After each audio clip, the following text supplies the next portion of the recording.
BC. So we're saying 2,500 years ago, ancient Kemet is the first entropy manifestation in their cosmology.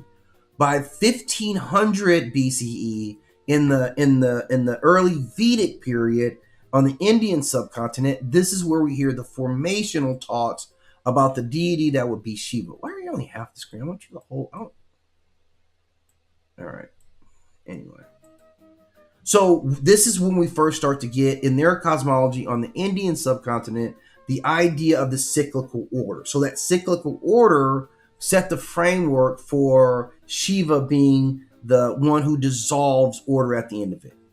That same time period, you have underworld texts start to develop that talk about Apep and the nightly journey of Ra. So this is where we're seeing the first stories that tell us how their cosmology sees him challenging everything at the end of the night.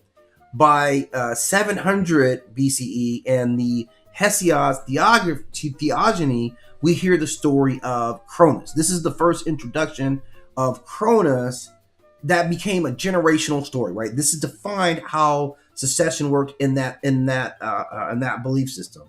At 500 BCE, this is where we see the emergence of Shiva as a major deity within that triad, as I like to call it. So he is formalized as a destroyer transformer, and entropy at that point is framed as a sacred cycle rather than catastrophe. This is very important because this would be his foundation for the role that he would continue to play.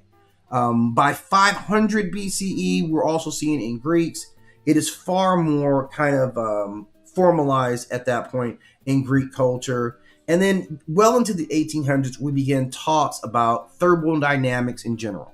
So thermodynamics is science's response to this culture or this ideology of entropy. The entropy gods are not really spoken about as much. You can see how we handle them. Most of them are a little more past, except for Shiva, who is more current and still has worship. Apep, I do have to admit, Apep does actually have